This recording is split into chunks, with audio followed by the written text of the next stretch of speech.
이게 안 좋다. 전자개표기 문제도 얘기했는데 그때는 전자투표기까지 시행을 하려고 그랬어요. 지금도 하고 있습니다. 그럼 전자개표기도 어마어마한 돈이 들어가는 거지만 여러분 전자투표기 또한 어마어마한 돈이 들어가는 그런 사업이에요. 그러니까 중앙선거관리위원회와 그런 뒤에 있는 그 대기업의 자본들은 이거를 놓치지 않으려고 할 것입니다. 그래서 놓치지 않고 끝까지 전자투표기까지 이거를 밀어붙일 거예요. 그래서 지금 얘기 나오는 게 전자투표기 이거 다 때려치고 전자개표기 문제 생긴다고 맨날 쟤네들이 지랄지랄 하니까 우리 그럼 내각제로 하자. 야 너하고 나하고 쌤이 이렇게 잘 먹고 잘 사는 게 낫지 않겠어? 라고까지 상황이 돌아온 거죠.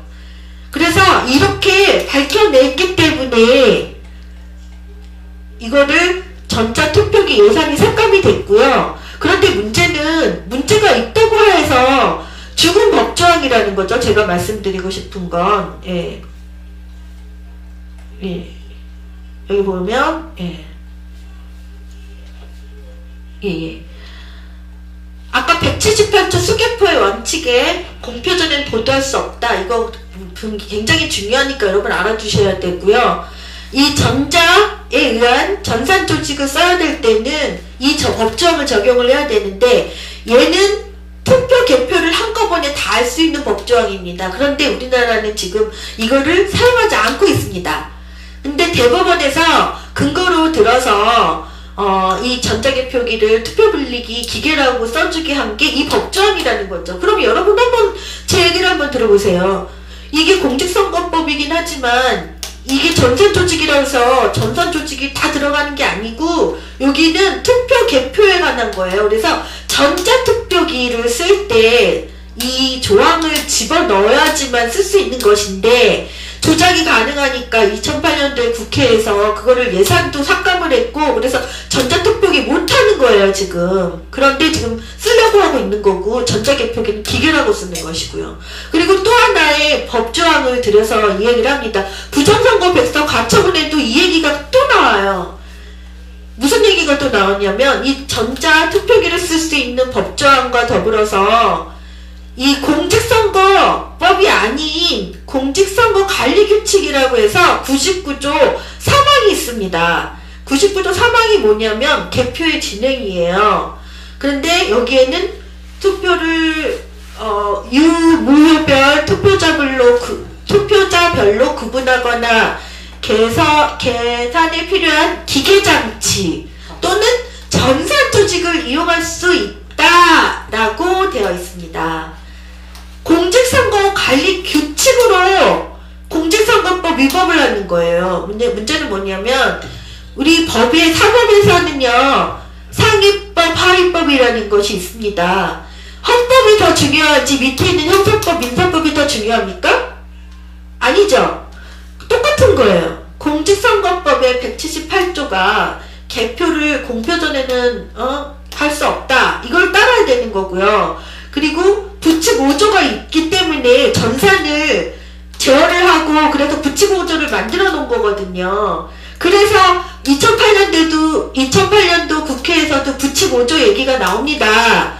그래서 부칙 5조가 있고 더 규명해서 쓰라고 하니까 전자투표기는 예산을 삭감하겠다고 전부 다 삭감을 한 거예요. 그런데 공직선거법이 아닌 관리규칙 99조 3항 얘는 공직선거관리가 아니라 선관위의 내부 규칙입니다. 내부 규칙과 그리고 지금은 사용을 안 하는 이런 전자투표기 법조항 두 개를 가지고 적용을 해서 진해가 대법원에 쓰게 해준 겁니다. 선거관리위원회, 중앙선거관리위원회에서 증거를 제시를 하니까. 여러분들 제가 현장 다니면서 많은 사법 피해자들을 봤어요. 그 사람들 억울하다고 합니다. 왜 억울하다고 하냐면 내 거 다 뺏겼는데 증거도 있는데 그게 채택이 안 되고 그리고 막 위증을 해요. 위증을 하고 그런 돈 써가지고 변호사 그리고 정관예우 이런 판사나 검사를 했던 사람 판사가 맞죠? 판사가 이제 변호사를 되면 정관예우라고 해서 그 사람들 돈 써가지고 하면 무조건 이기거든요. 다 이길 뻔한 재판도 그 정관예우를 하는 그 사람이 변호를 맡게 되면 뒤집어진다는 거죠. 그래서 정관예우 안 된다라고 얘기가 나오는 것이고, 제가 사법 피해자분들을 많이 만나서 사법이 정말 엉망이고 이걸 바꿔야 되고 한다고 느꼈고, 또 박근혜라는 사람이나 문재인, 뭐 안철수, 뭐 그 외 많은 그런 사람들도 사법개혁을 얘기를 했단 말입니다. 왜 했냐면 이런 식으로 했기 때문에요. 이거를 알면 이해가 되잖아요. 이거는 왜 이 법을 갖다 저기다 적용을 해? 이거는 저기 니네 규칙이잖아. 니네 규칙을 왜 공직선거법을 위반하면서 니네가 왜 쓰는 거야? 라고 해야 되는데 대법원에서 개 같은 재판을 했다는 거죠.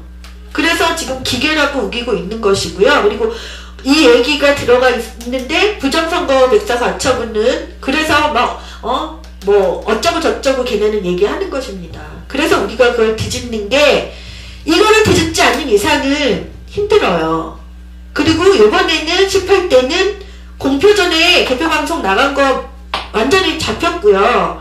그리고 수개표 안 한 거 2,000표에서 4,000표가 그 개표상황표를 분석하니까 어떻게 지네들이 서버즈도 아니고, 예? 무슨 원더우먼도 아니고 슈퍼맨도 아닌데 어떻게 육안으로 검열을 하는 거를 10분 만에 끝납니까? 10여 분 만에 끝납니까? 결국은 이 전자개표기요. 이 전자개표기. 얘가 알아서 돌린 것을 수개표 거의 하지 않고 그냥 공표로 갔다는 것입니다. 그래서 개표상황표를 전국 거를 몇 개월에 걸쳐서 분석을 하니까 다 드러난 거예요. 빼도 박도 못하는 거예요, 지금. 그러니까 선거무효소송 속행해서 제대로 재판해라 라고 얘기를 하는 것입니다. 그리고 여기에서 하나 더 말씀드릴 건 부치고조가 있습니다. 178조 그리고 부치고조에 의해서 우리는 위배가 됐다라고 얘기를 하는 것이고, 아까 말씀드린 투개표에 관한 278조 그리고 선거관리 내부규칙 99조 3항으로 전자개표기는 이거는 기계니까 써도 된다고 우기는 중앙선관위하고 법적 다툼을 하는 거예요. 여러분들이 이거를 알지 못하면요, 국민들이 이걸 알지 못하면요, 우리 주권을 잃었다는 걸 모른다는 겁니다. 이게 제대로 인식을 하는 그런 프로그램을 가지고 마음만 먹으면 조작을 해요. 물론 전에도 이거 썼지만 얘네가 프로그램을 똑바로 쓰면 이런 오류가 없습니다. 무슨 말씀인지 아세요? 전자개표기 하나로는 문제가 되는 게 없어요. 이게 이미지 인식부에서 들어가는 소스 프로그램 조작이 하면 얘에 따라서 얘가 명령하니까 얘까지 똑같아지는 거예요. 이 부분이 잘못이 됐고요.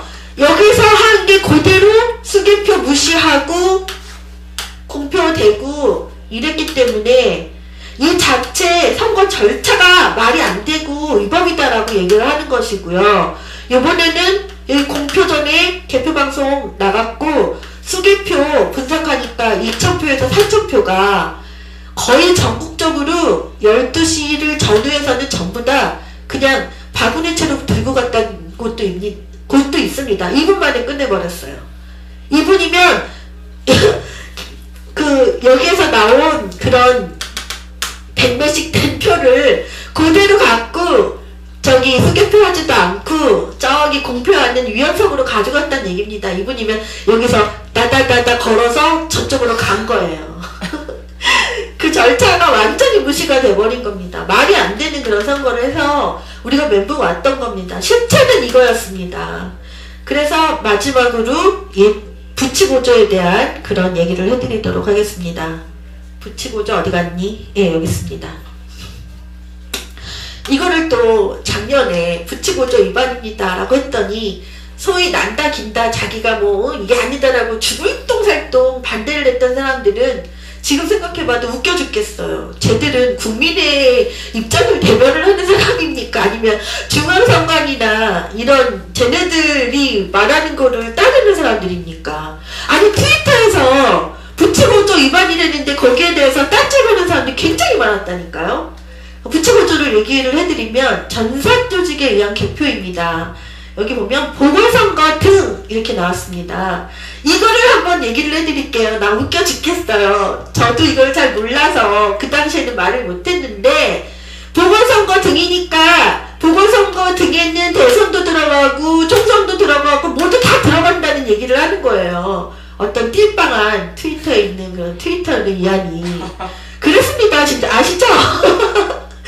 그래서 그때는 저도 잘 몰라서 그게 아닌데 왜 답답하게 그런 소리를 하느냐 그랬는데 여기는 보궐선거 등이라는 거를 검색을 하셔서 공직선거법이 거기 보궐선거 등의 예시가 나와 있는데 이 보궐선거가 한두 개가 아니잖아요. 대통령도 공석이 됐을 때는 보궐선거 등에 의해서 빨리빨리 되는 것이고요. 그리고 뭐 총선이나 이런 거 해가지고 보궐선거 할 때 거기에는 전자개표기를 쓸 수 있습니다. 부칙 5조에 의해서 전산조직에 의한 개표. 하지만 여기에서 보시면 부칙 5조에 의해서 정당과 협의하여 결정하라고 합니다. 지네 마음대로 쓰는 거 아닙니다. 총선이나 대선이나 이런 큰 선거에는 공직선거법에 의해서 전자개표기를 쓸 수는 없지만 보궐선거에는 여기 등이라는 거는 여러가지 보궐선거를 얘기하는 거예요. 이거 보궐선거 등이라고 그랬다고 대선 총선 다 쓰는 게 아니고 지금 생각해도 웃겨 죽겠는데요. 이렇게 법을 모르니까 맨날 당하는 거예요. 그래서 보궐선거 등은 경우에 따라서 한 개의 보궐선거만 있는 게 아니라 여러가지 보궐선거가 있는데 그거에 쓸 수 있다는 이야기이고 써도 지네 맘대로 쓰는 게 아니라 정당과 협의하여 결정한다 라고 하는 게 부칙 5조의 법입니다. 그래서 저희는 178조 공직선거법 178조 그리고 부칙 5조를 위반했다. 그래서 법원에서요 그거를 위반했다라고 지금 싸우고 있는 것이고요. 거기와 더불어서 아까 말씀드렸듯이 요거 이미지 인식 소프트웨어 이거 조작 가능합니다. 이거 전산입니다. 얘네가 이걸 기계라고 우긴다고 소프트웨어에 들어간 게 기계에 맞다고 얘기하는 사람들 없을 겁니다. 그런 사람 무식에 경지를 달리거나 아니면 완전히 그 신으로 생각하는 거겠죠. 저 중앙선거관리위원회나 부정선거를 한 사람들을 신으로 받들지 않는 이상은 얘기가 나올 수 없겠죠.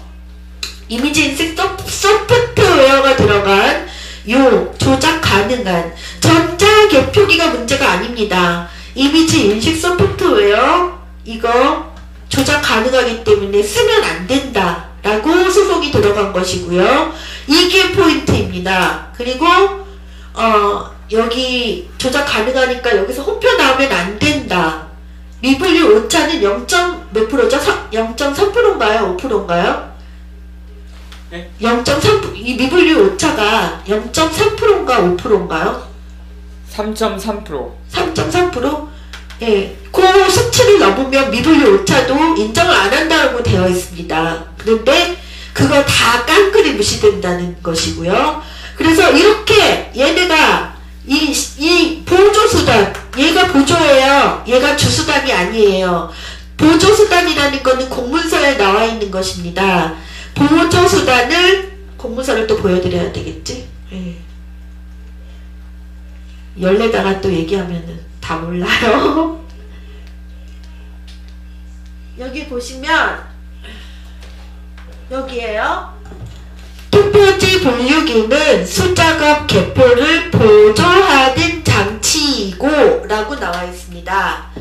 그거는 뭐냐면 얘가 앞에 쓴다고 해서 얘가 주수단이 아니라는 거죠. 전자개표기는 보조수단입니다. 얘는 보조수단입니다. 얘는 주수단이 될 수가 없습니다. 그래서 178조에 있는 눈으로 검한 그게 공직선거법의 규칙이고요. 개표 매뉴얼에 있는 개표사무원이 2명, 3명 유관으로 검열 확인이 얘네들이 해야 할 일입니다. 공직선거법을 지켜야 할 중앙선거관리위원회 임무입니다. 그런데 이 보조수단으로 결정을 낸 거를 수개표는 대충하는 식으로 했다 얘기만 하고 넘겨서 공표함으로써 개표 조작을 한 것이고요. 여기에서 공표 전에 보도할 수 없는 거를 갖다가 득표율이 개표 방송을 할 수 있는 그 방송사로 갔다는 것은 공직선거법에서도 이거를 아까 얘기 드렸죠. 누구든지 후보자별 득표수의 공표 전에 이를 보도할 수 없다. 이거는 개표 조작을 하기 때문에 이걸 막아놓은 거예요.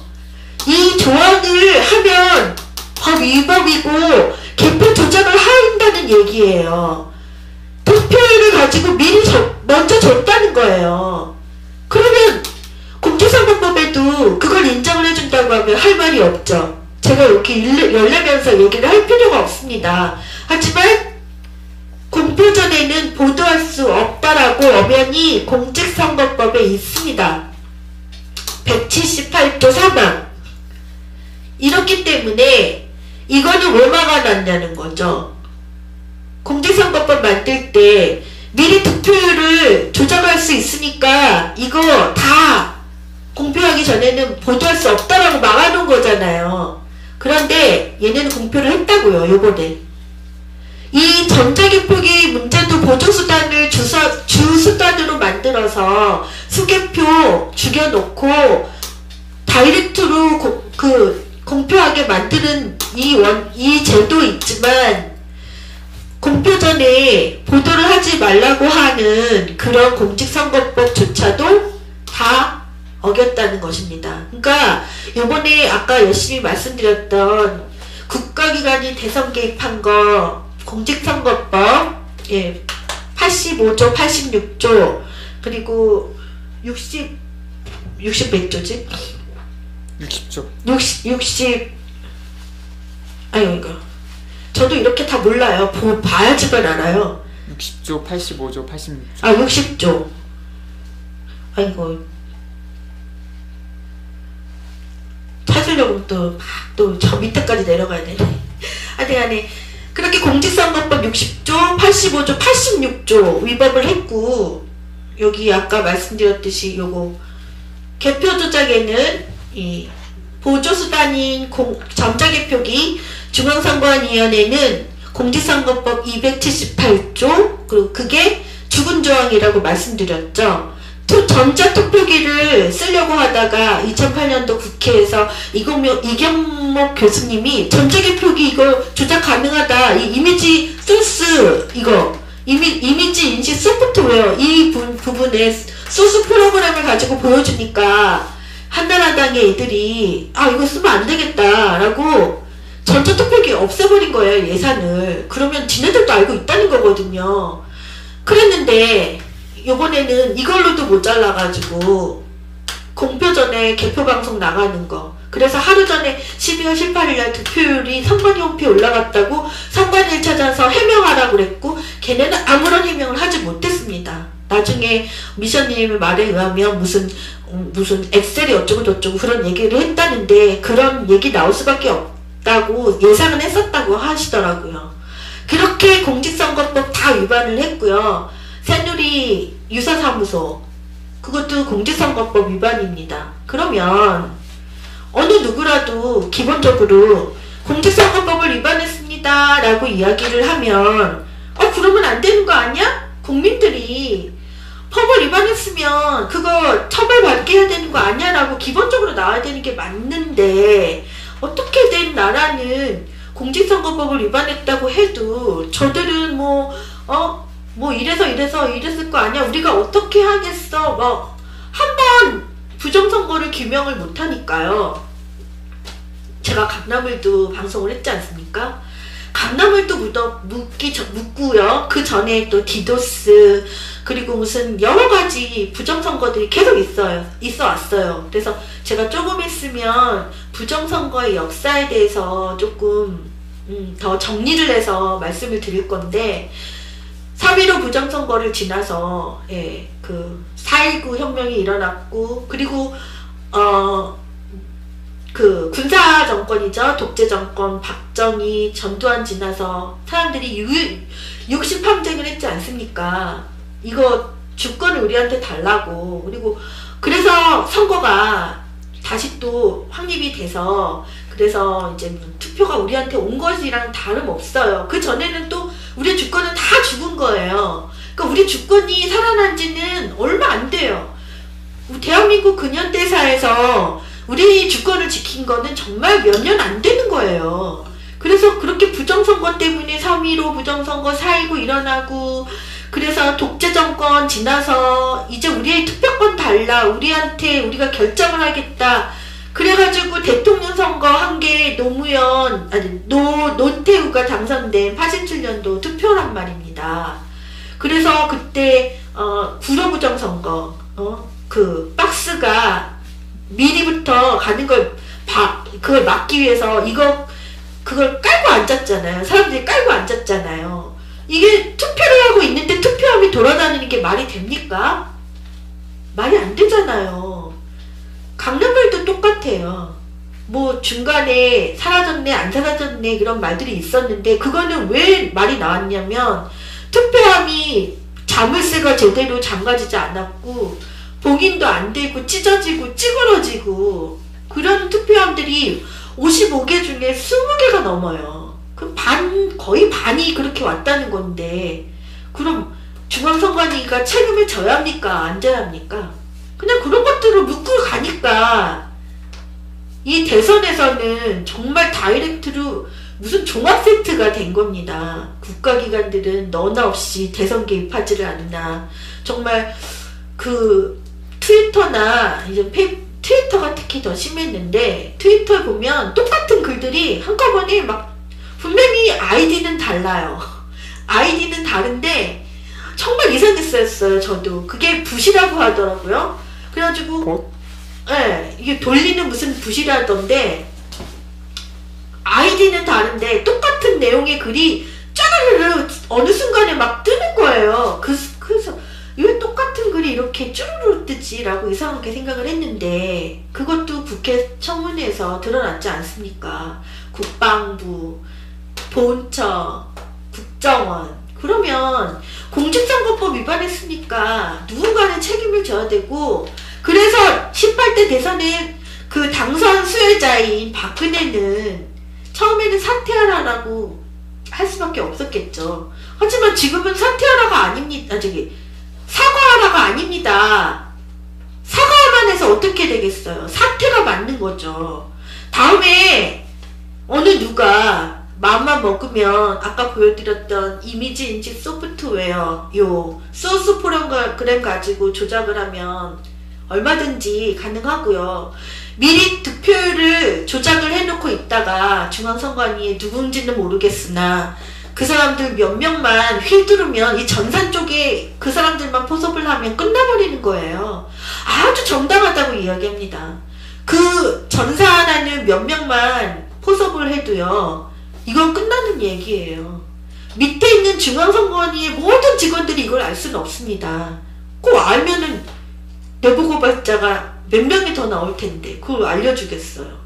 그게 아니고 전산, 이 문제는 제어형 PC에 있는 이미지 인식 소프트웨어 프로그램 이걸로 가지고 조작을 가능할 수 있는 전산이기 때문에 문제가 생기는 거라서 얘네가 아까 공직선거법 얘기 드렸지만 부칙5조하고 178조를 위배를 해버리니까 문제가 되니까 좀 지나가지고 얘기한 게 아까 공직선거법 278조 투표 개표를 하는 전자투표기 그거와 선관위 내부규칙 99조 3항 기계와 전산을 쓸 수 있다.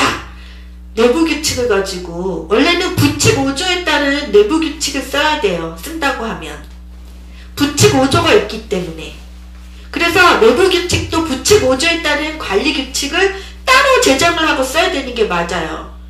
그래서 한영수 대표님이 맨날 얘기하시는 게 그 부분이었던 거예요. 다 이것도 제정도 안 하고 쓰고 있다. 제대로 서있지 않다. 법이. 이런 얘기를 계속 하셨던 거고요. 이렇게 두 분 대표님, 국정원 내부고발자, 선관위 내부고발자 분께서 선거무효소송을 18대 선거무효소송을 진행을 하실 수밖에 없는 게 저는 역사적인 사연이 있을 거라는 생각을 하고요. 그런 분들이 있었기에 여기까지 우리나라는 그래도 이끌어왔다고 봅니다. 지금 뭐 장진수, 이명박 정부 때 내부고발자라고 했었던 장진수? 예, 그분도 그렇고, 그 옳은 말을 하는 그런 내부고발자들이 하나도 그 보호를 못 받고 있고, 지금 한영수 대표님이나 김필현 대표님을 욕하고 있는 사람들은 평소에 자기들이 그런 시사 프로그램이나 이런 거 보면 내부 고발자들의 그런 권리를 찾아야 된다고 얘기들을 많이 하면서 왜 자기들이 왜 정치적인 잣대로 갖다 대나 모릅니다. 저는 민주당도 좋고 정의당도 좋고 진보당도 좋고 다른 여타 소수의 정당도 있었어요. 뭐 녹색당도 있고 진보당 노동당으로 바뀌었죠. 노동당도 좋고 다 좋아요. 그런데 그 당마다 색깔이 있거든요. 이 당은 노동에 관한 얘기들을 많이 하고 저 당은 무슨 가장 환경적인 걸 얘기하는 녹색당이 있고, 그리고 저 당은 또 무슨 정책을 얘기를 하고 있고, 그게 전부 다 좋은 거라고 생각합니다. 어느 한 사람의 얘기가 아닌 당은 그렇게 돼야 된다고 봐요. 그 국민의 소리를 그걸 입법화를 하기 위해서 정치를 하는 거니까 그 당에서는 정책을 가지고 얘기를 할 수밖에 없잖아요. 그럼 그 정책들을 끝까지 밀어붙이고 그 정책들을 세우기 위해서 그 정당들이 여러 정당들이 생기고 국민의 민의를 대변을 해주고 이 정당도 들어가고 저 정당도 들어가서 두 당이 서로 나눠먹고 맨날 그러는 게 아니고 여러 당의 정책들이 국회에서 논의도 되고 발의도 되고 국민의 그 가장 밑바닥 부분인 청소부도 그래서 국회의원이 될 수 있는 나라가 돼야 되는 것이고, 그리고 저는 근무한 게 굉장히 여럿인데 저는 판촉사원도 했었거든요. 그러면 지금 비정규직 문제를 떠나서 그 이후에는 줄줄이에요. 무슨 재능교육도 그래서 힘들었던 겁니다. 예? 1인 소득자들, 그런 시장에서 일하시는 분들, 여러 가지 형태들이 많아요. 보험회사 직원들, 저처럼 분명히 회사에서 파견은 되는데 근무하는 곳은 다른 곳이니까 이도 저도 적용을 못 받는 직원들, 그 사람들은 너무너무 힘들어요. 그러면 그 사람들을 대변하는 그런 당들이 나와서 이 사람들의 얘기를 관철을 시켜주는 게 정치라는 것이죠. 그런데 그렇지 않다는 것입니다. 부정선거를 제가 방송을 이제 그 전에 현장 방송을 2008년도 저는 KBS 정현주 사장 내리면서 그때부터 제가 방송을 하기 시작했는데, 처음에는 진짜 이런 노트북 하나 가지고 이렇게 방송을 하고 요거를 카메라를 돌려가지고 그러고 방송을 했었어요. 그러다 보니까 이거는 파일도 저장이 안 되고 그 줌도 필요하더라고요. 그리고 밤새니까 조명도 필요해요. 조명도 필요하고 그래서 점점 여기까지 온 거예요. 그리고 또 상황이 좋아지다 보니까 무슨 에그 같은 것도 생기고, 그래서 옛날에는 와이브로가 지방에도 안 터졌어요. 진짜 옛날 얘기 같지만 얼마 전에는 지방의 방송도 생방송을 할 수가 없었습니다. 2008년도만 해도. 그랬는데 점점 좋아져가지고 카메라가 이렇게 유스트림도 직접 방송하고 카메라가 아프리카 TV도 직접 방송을 하고 이런 것들도 생겼고, 그래서 무겁게 노트북 안 들고 뭐 카메라 안 들고 다니도 1인 미디어 충분히 여건이 되고, 심지어는 요새는 이거 하나 있으면 좋은 핸드폰만 있어도 방송됩니다. 방송은 되는데 이제 저장이 안 되고 그 원본이 영상 같은 거에는 원본이 필요하고 그래서 그런 문제점은 있지만 간단하게 방송을 할 수 있는 건 얼마든지 많이 좋아졌어요. 에그도 와이브로가 처음에는 제주도 가서 방송하려고 그러면 터지지도 않았고, 그때 저는 광주 가서 방송을 했었습니다. 전남도청 지킨다고. 근데 거기선 안 터지는 거예요. 터졌다 안 터졌다. 진짜 열악했는데 지금은 전국을 어디를 가도 방송을 할 수 있어요. 뭐 구석진데 무슨 빌딩 안에 뭐 깊숙이 들어가면 물론 안 되는 데는 안 되지만 다 돼요. 여건 굉장히 많이 좋아졌습니다. 그나마 이런 것들이 있었고 아무리 종편, 미디어학법 해서 언론 장악하고 SNS 발달하고 트위터, 페이스북 이런 것들만 발달하니까 옛날에 독재에서 뭐 광주를 쌓아놓고 고립시켜놓고 광주사태 만들고 그 사건의 진실은 10년 만에 터지고 이랬던 사건은 안 일어났지만 굉장히 아직도 멀었다고 봅니다. 저는 민주가 자유가 그리고 우리 국민의 수준이 정말 많이 높아졌다고 생각을 했는데요. 선거 부정을 얘기하는 데 있어서 그거를 보니까 우리는 정말 아직도 더 깨어나야 된다.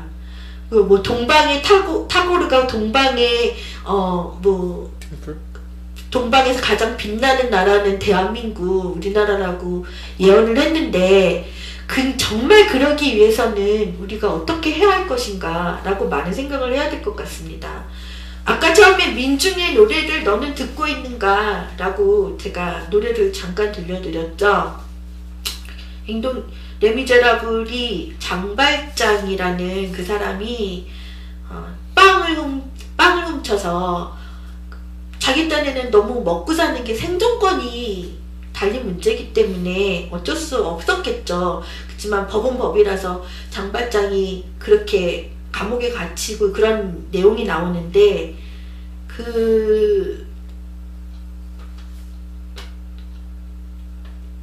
줄거리를 제가 대강 봤어요. 보지는 못하고 너무 바빠서 부정선거 따라다니느라고.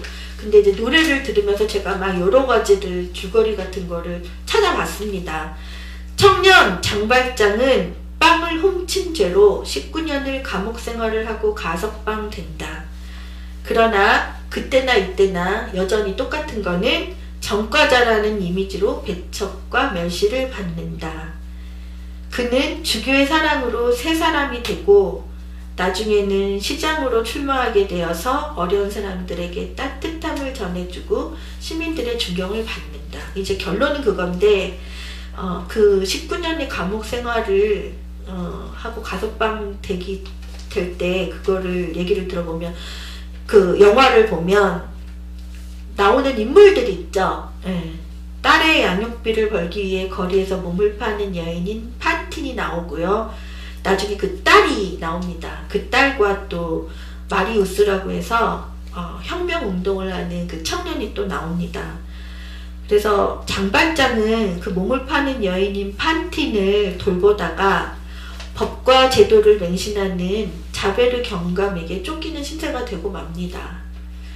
불행에 빠진 판틴의 딸 코제트를 구해서 수도원으로 잠적하여 10년이 지났고 평등한 사회를 꿈꾸는 혁명운동에서 장발장은 숭고한 인간애와 끝없는 사랑을 죽을 위험에 처한 마리우스의 목숨을 구하게 되고 위기에 빠진 자베르 경감마저 변화시킵니다. 내용은 다 이렇습니다. 그러면서 영화를 보면 좀 더 마음에 와 닿으시겠죠? 이러면서 느꼈던 것을 제가 잠깐 얘기를 해드리자고 하면 이 노래 제가 아까 들려드렸던 Do You Heart the People Sing이라는 노래는 그 맨 마지막에 영화 맨 마지막에 나오는 얘기입니다. 그 사람들이 혁명을 하기 위해서 모여가지고 노래를 부르면서 막 혁명을 하는 거리를 막 왔다 갔다 하는 그런 영화의 마지막에 나옵니다. 다시는 노예로 살지 않으리라는 자유를 위한 투쟁을 담고 있고요. 피날레 분반에 나오는 멜로디는 여기서 제가 말씀드리고 싶은 게 이건데 신의 은총과 영혼의 구원을 담고 있습니다. 그 멜로디는 혁명적인 거지만 그 혁명의 완성은 힘도 아니고 무기도 아니라는 거죠. 민중의 저항과 봉기는 결국은 이런 사랑과 평화, 인간의 사랑 이런 걸 담지 않고는 승리할 수가 없다는 이야기입니다. 참 그래서 레미제라블이 오랫동안 사랑받고 많은 사람들에게 감동을 주는 이유 중에 하나가 이건 것 같습니다. 그래서 지금 미국이나 우리를 보면 우리 그 자본주의죠. 미국이 자본주의 미국이에요. 근데 그 레미제라블 시대를 보면 그때는 자본주의 문제가 아니었고 그 왕권의 문제였죠. 어쨌든 왕권 하에서 계급사회에서 핍박을 받는 민중들의 저항과 그거를 담아낸 이야기인데 보면은 미국에서는 지금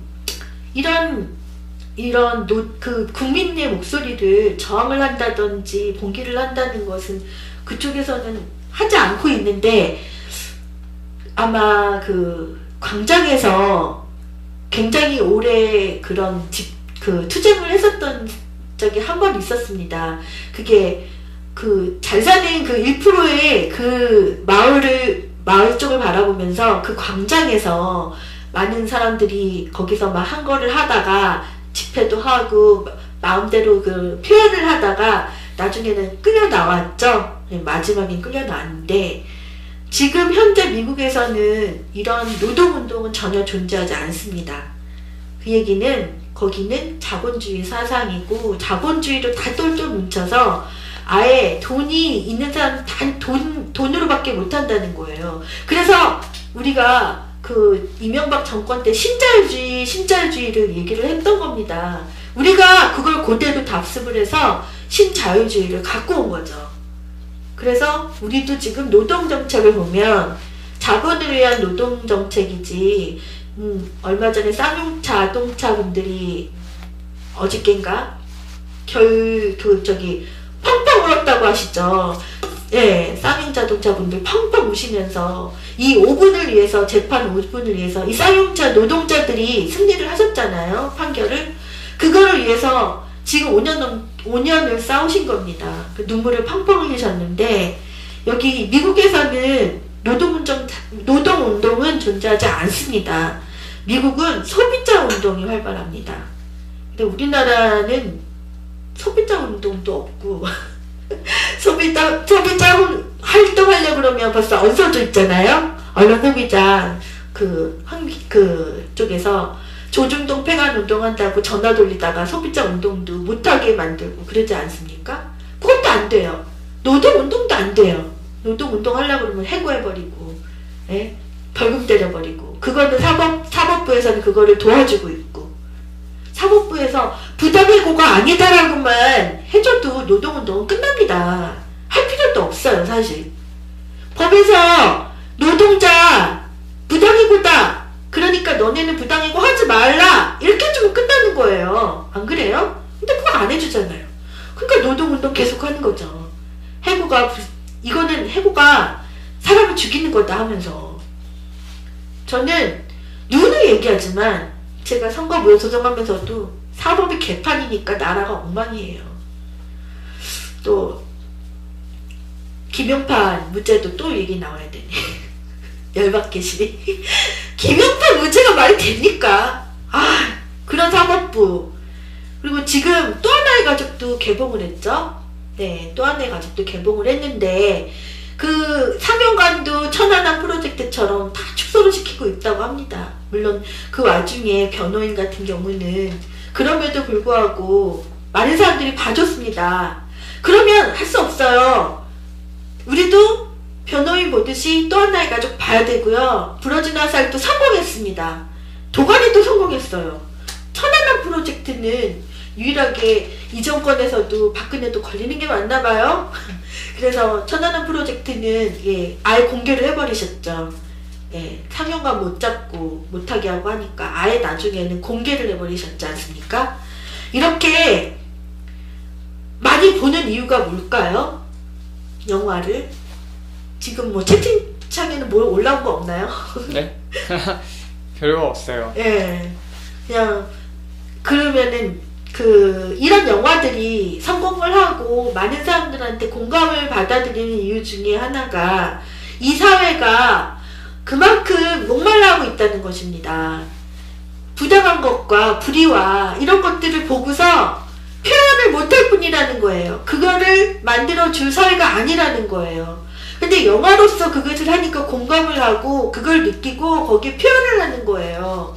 그러니까 사람들이 많이 봐주고 히트하고 그러는 거예요. 그러니까 우리나라는 지금 노동운동도 엉망이지만 소비자 운동도 안 되고 표현의 자유도 없다는 것입니다. 이렇게 많은 어처구니 없는 일들과 불의와 부정들이 정당시되는 이 사회에서는 우리가 할 일은 그것입니다. 저항과 투쟁의 시기를 거쳐서 용서와 구원으로 나아가야 하는 것인데, 아까 말씀드렸듯이 장발장은 숭고한 인간애와 끝없는 사랑으로 모든 것을 극복을 하려고 하셨어요. 그러면 우리 지금 우리나라가 처한 상황도 별걸 다 하지 않습니다. 제가 막 많은 사람들 만나면 얘기를 하는데, 왜 우리가 잘못됐다고 얘기를 하면 우리나라는 희한하게 그 잘못된 부분을 이야기를 해주지 않고, 야, 너는 그런 말 하는 거 보니까 너는 종북인 것 같아. 너 빨갱이지. 이념으로 간다는 거죠. 아니, 북한 얘기를 안 해도 그런다는 얘기예요. 문제는. 아니, 부정선거를 얘기를 해요. 이거 부당합니다. 공직선거법 위반입니다. 사죄들도 나왔어요. 그래서 국정원 왜 규명됐는데 왜 이것들이 제대로 처벌 안 받느냐. 그러니까 너는 내려와라 까지 온 건데, 그런 사죄들한테 종북빨갱이라고 합니다.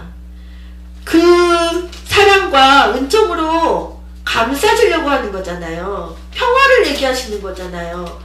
남북한 평화도 얘기하시는 거고, 우리 안에 사랑 평화를 얘기하시는 거예요. 부정을 얘기하고 불의를 얘기를 하고 우리가 화합을 해야 된다는 얘기는 이 안에서 문제들이 해결이 돼야 화합이 되고, 그리고 정의가 사니까 그런 얘기를 하시는 거예요. 그런데 그런 것들을 일반 사람들은 이념으로 그리고 정치적 논리로 묻어버리려고 하는 거죠. 저는 그렇습니다. 분노를 많이 하지만 이런 것들이 언젠가는 먹히지 않을 텐데, 또 뭔가를 가지고 쟤네는 뭐를 할 텐데 라는 생각을 좀 많이 하는데, 레미제라블 얘기를 하는 이유는 노래도 좋지만 이 뜻이 좋아요. 우리가 처한 나라도 인간애가 필요합니다.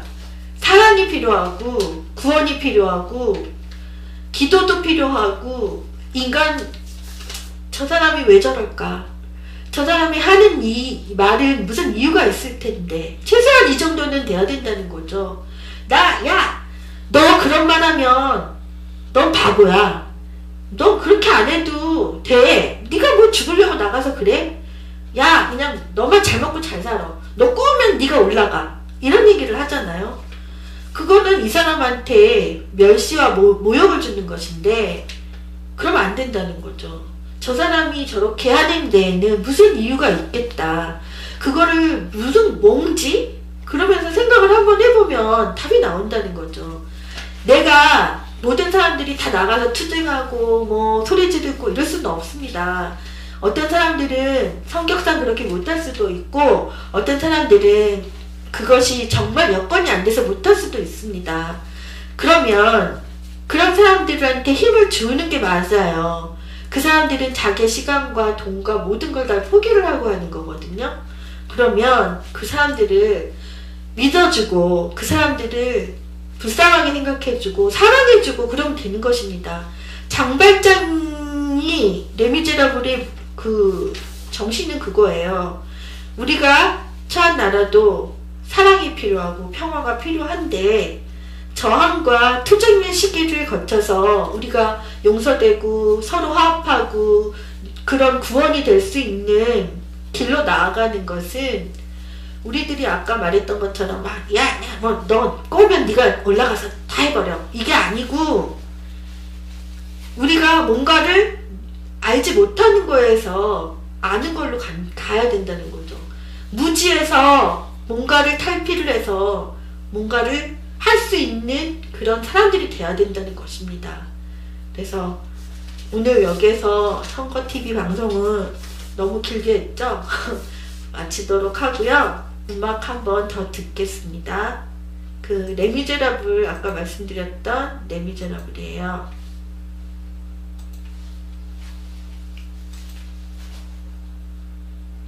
이거 어떻게 된 거야? 예, 여기다.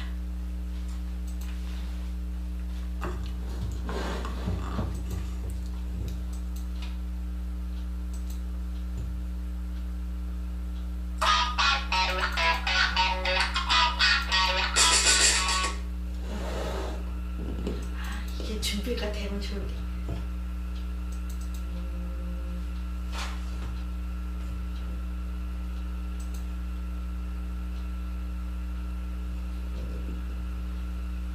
너무 오래 하지 않았어요? 아, 괜찮아요. 2시간도 안 됐는데요. 2시간 안 됐어요? 열심히 떠들었는데? 네. 한번 그 레미제라블을 따라 보도록 할게요. 레미제라블 이렇게 안 돼. 방송이 이 노트북에 꽂아서 그래요. 안 쓰시는 아주 좋은 노트북 있으면 기증 좀 해주세요. 안 쓰시는 좋은 노트북. 아 진짜.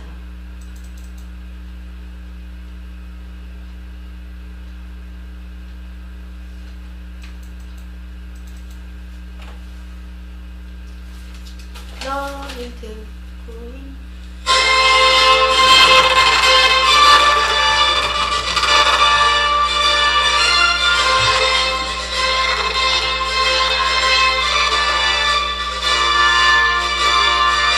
가사가 참 좋아요. 저희 합창도 할 거예요.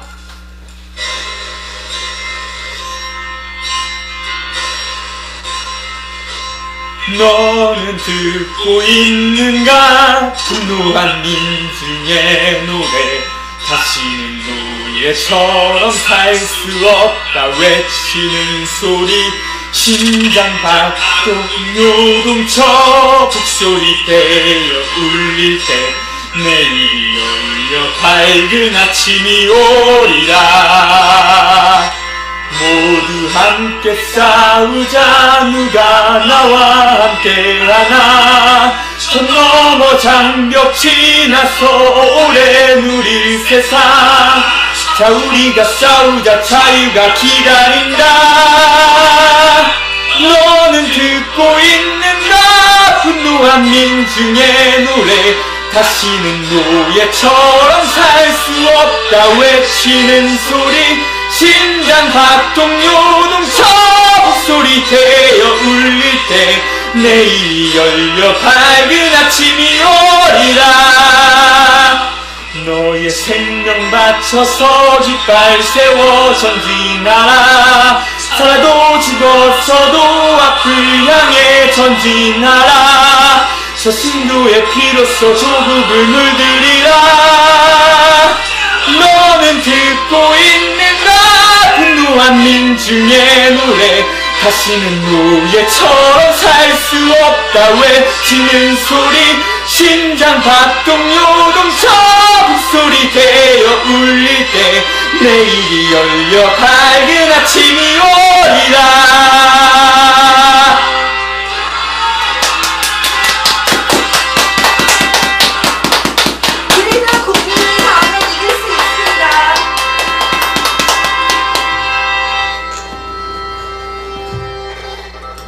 헌법 1조를 다시 한번 말씀드리겠습니다. 대한민국의 주권은 국민으로부터 나옵니다. 수고하셨습니다. 수고하셨습니다. 이거 꺼야죠. 예. 이거 지금 안 끈 거죠? 라이브죠? 안 끄면